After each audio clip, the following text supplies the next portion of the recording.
कई बार हम यह सोचकर किसी काम में हाथ नहीं लगाते हैं कि मैं अकेला इंसान क्या कर सकता हूं या क्या क्या करूं, पर कैसे एक अकेले इंसान ने देश के विकास की दिशा और दशा दोनों बदल सकता है, और न सिर्फ उस देश बल्कि उस देश में रहने वाले आम इंसान की जिंदगी को ही बदल कर रख देता है। आज का यह वीडियो उन्हें ही समर्पित है। अगर आप कभी रेलगाड़ी से दक्षिण भारत या जम्मू कश्मीर या सेवन सिस्टर राज्यों में गए होंगे तो आपने इस बात पर जरूर ध्यान दिया होगा कि कैसे रास्ते में कई जगह रेलगाड़ी पहाड़ों को काट कर बनाई गई जगहों के बीच से निकलती है तो कहीं पहाड़ों में बनाए गए गुफाओं से होकर निकलती है। अगर आप कभी भारत के किसी विकसित शहर जैसे कि दिल्ली, मुंबई, कलकत्ता जैसे शहरों में रहते होंगे या कभी गए होंगे या किसी न किसी से सुना जरूर होगा कि कैसे मेट्रो ट्रेन ने न सिर्फ उनके जीवन को बदला बल्कि भारत जैसे बड़ी आबादी वाले देश में कैसे रोजगार के नए नए अवसर को खोल दिया। तो आइए जानते हैं भारत के कोंकण रेलवे के जनक और मेट्रो मैन कहे जाने वाले ई श्रीधरन जी के बारे में। ई श्रीधरन जी का जन्म 12 जून 1932 को दक्षिण भारत के केरल के पालक्कड जगह पर हुआ था। उनके माता पिता का नाम केजीवेंटिल नीलाकदम मोसाद और पिता का नाम अमलकुम्मा था। उन्होंने अपनी प्राथमिक शिक्षा चित्तौड़ के सरकारी विद्यालय से की थी जो कि पालागढ़ के पीताम्बी के पास मौजूद था, और अपनी माध्यमिक शिक्षा यानी कि सेकेंडरी एजुकेशन बंसेर evangelical mission higher secondary school से प्राप्त की थी, और इसके बाद की शिक्षा पालागढ़ के विक्टोरिया कॉलेज से की थी, और अपनी बीटेक की डिग्री आंध्र प्रदेश के काकिनाडा में सरकारी इंजीनियरिंग कॉलेज से की थी। हाल के वर्षों में इस कॉलेज का नाम बदलकर जवाहरलाल नेहरू टेक्नोलॉजिकल यूनिवर्सिटी रख दिया गया है। ई श्रीधरन इसके बाद यहीं नहीं रुके, उन्होंने अपने आगे की पढ़ाई करने के लिए और मास्टर्स की डिग्री को हासिल करने के लिए भारत के सबसे प्रतिष्ठित कॉलेज IIT खड़गपुर गए, जहां पर उन्होंने स्ट्रक्चर इंजीनियरिंग में मास्टर्स की डिग्री हासिल की। कहते हैं ना, जब विधाता किसी को महान काम करने के लिए चुनता है तो उसके आसपास के भी माहौल को बदल कर रख देता है, और शायद इसलिए ई श्रीधरन जी जब बंसेल इवेंजियल हायर सेकेंडरी स्कूल और बाद में विक्टोरिया कॉलेज पालगढ़ में थे तब उनकी दोस्ती TN सेन से हो गई, और TN सेन को भारत के चुनावी प्रक्रिया में बदलाव लाने के लिए जाना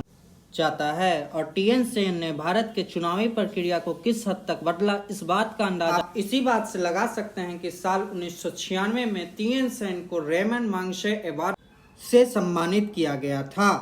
तो वहीं आज के हमारे वीडियो के नायक ई श्रीधरन जी को भी देश और विदेश से कई तरह के सम्मान मिले हैं, जैसे कि साल 2001 ये वो साल था जब भारत सरकार ई श्रीधरन द्वारा किए गए कामों के महत्व को समझते हुए उन्हें पद्मश्री से सम्मानित किया। साल 2008 इस साल ई श्रीधरन को भारत सरकार के द्वारा पद्म विभूषण से सम्मानित किया गया। साल 2005 इस साल ई श्रीधरन को टाइम्स मैगजीन द्वारा दुनिया के 100 सबसे प्रभावशाली लोगों के सूची में शामिल किया गया। अगर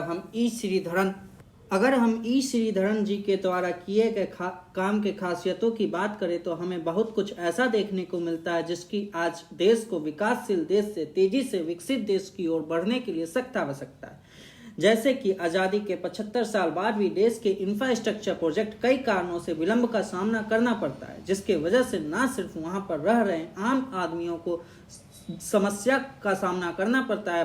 बल्कि विलंब के कारण उस प्रोजेक्ट का लागत मूल्य बढ़ जाता है, जिसके वजह से आम करदाताओं के पैसे बर्बाद होते रहते हैं। मगर ई श्रीधरन के नेतृत्व में बनाए गए प्रोजेक्ट न सिर्फ समय पर पूरे किए गए बल्कि कॉस्ट और तकनीकी एकीकरण का बेमिसाल उदाहरण पेश करते हैं।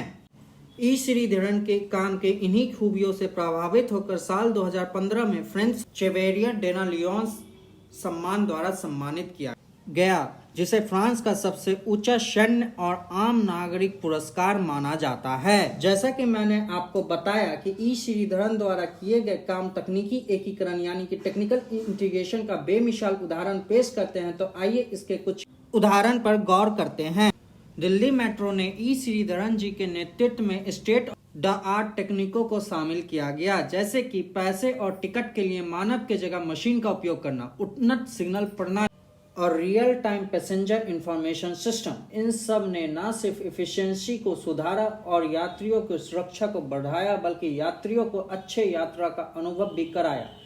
कोई भी यात्रा का अनुभव तब तक सफल सुखद नहीं हो सकता जब तक उसमें यात्रियों की सुरक्षा का पूरी तरह से ध्यान न रखा जाए, और इसलिए ई श्रीधरन द्वारा बनाए गए प्रोजेक्ट में यात्रियों के सुरक्षा काफी जोर दिया गया था, जैसे कि automated control system, CCTV surveillance, emergency response system. और इन्हीं कारणों के वजह से यात्रियों का आत्मविश्वास बढ़ा और बदमाशों का आत्मविश्वास घटा। ई श्रीधरन ने दिल्ली मेट्रो के वजह से ही आज भारत के हमें कई विकासशील शहर जैसे पटना और अन्य विकसित शहर जैसे कलकत्ता, चेन्नई, बेंगलोर, मुंबई में दिल्ली मेट्रो के तर्ज पे मेट्रो नेटवर्क को बनाया गया है।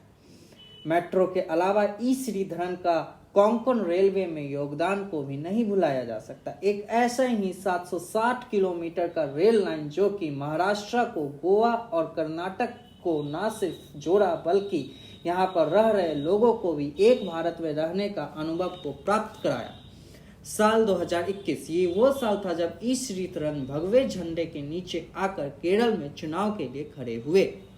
आज ई श्रीधरन के दिल्ली मेट्रो के वजह से ही हमें भारत के अन्य विकासशील शहर जैसे पटना और अन्य विकसित शहर कलकत्ता